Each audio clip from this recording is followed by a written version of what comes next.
All right, so this is the final video, last little bit that I wanted to talk about, wrapping up what we're doing, talking about Sylvia Wynter's work. It's very, very expansive. There's no way that I or our course can do the breadth and depth of her work any semblance of justice, but I thought that it was absolutely crucial that we at least encounter the work of one of the preeminent thinkers from the Caribbean in the 20th and 21st century.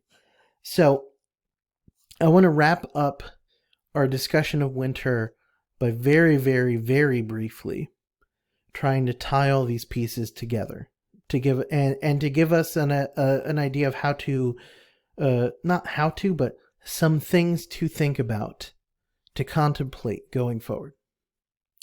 The first thing I want to bring back is to remember that our ways of thinking about who is human and who is not have not always been the way that humanity has been conceived. We have thought differently over time. And so we need to recognize that the seeming enlightenment that we might have about who counts as human and who doesn't, but also the seeming lack of understanding that other people might have towards including those who might not share the same values, religion, culture, etc., language, etc., in our understandings of what it means to be a human, are also not things that have always been the case. One of the things that we might say is universal about humanity as a species is that we change. And there's nothing profound about that. But I think it's helpful to think about how human beings change over time. And what is education if not a deliberate attempt to change? It is a deliberate attempt to transcend where we are and go forward. And if that's the case, then why not unpack and untangle and dig into all of the mess of what it means to be human and these concepts that we might not have consciously thought up, but we certainly have taken part in or participate in. They play in the backgrounds of our minds when somebody is walking 6 feet away from us, obviously wearing a mask, and maybe we are gripped with fear. Or maybe we assume familiarity and friendliness with them that there is no reason for them to assume that back to us. And so these concepts of what it means to be a human are historically generated and they are subject to change. The other thing that I would bring into account is, to wrap this up, is that what Wynter invites us to do is to think beyond the boundaries of comfortable ways of thinking. And in doing the type of thought that she does, she invites us to stretch our disciplinary boundaries. Now, if you're a college student, you're not necessarily thinking that disciplinary boundaries are these things that need to be defended at all, right? This seems like a weird discussion to have. In other courses that I've taught, I have talked about how the way that we learn our majors, the way that we learn our different areas of study is by being disciplined into certain ways of thinking. These ways of thinking have been historically constructed and developed over time. In certain aspects and in certain senses, they've been naturalized and normalized. So I think about my own discipline of philosophy. Argument of a particular type has been naturalized. There's a kind of razor edge to critique that is naturalized.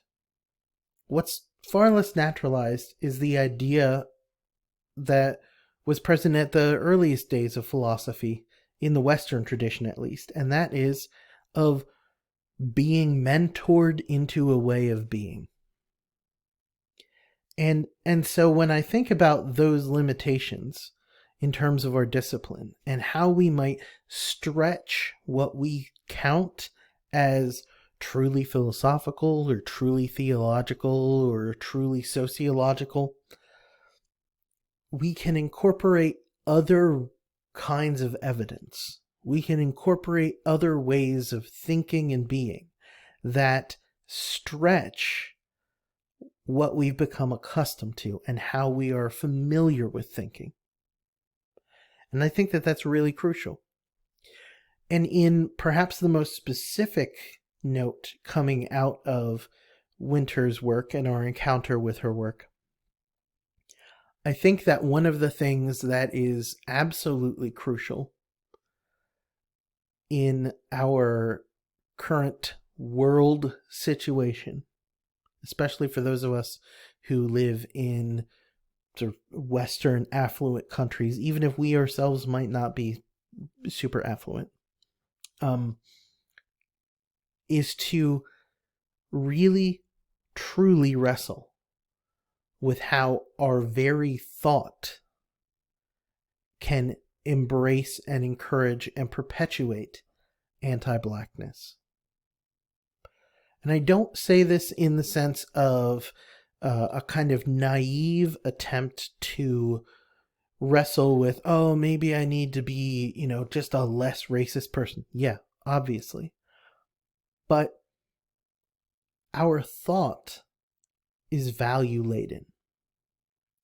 And the methods we use to arrive at conclusions, the kinds of evidence that we claim is valid, the type of work that we might say is rigorous, these are not value-neutral things.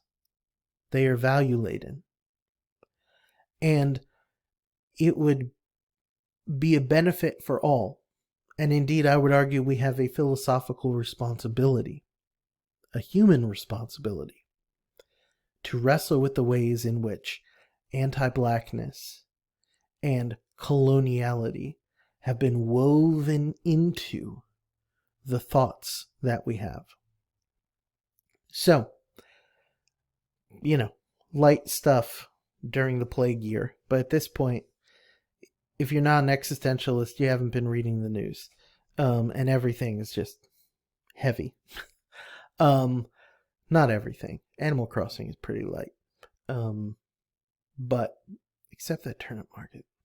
Anyway, thank you for watching this video, all three, and tune in for more. Hopefully next week we'll have a live stream, but if not, I'll let you know what else is going on. But thanks for watching, and hit me up in an email if you have any questions, and I'm happy to answer them. Thank you, everybody, and stay well.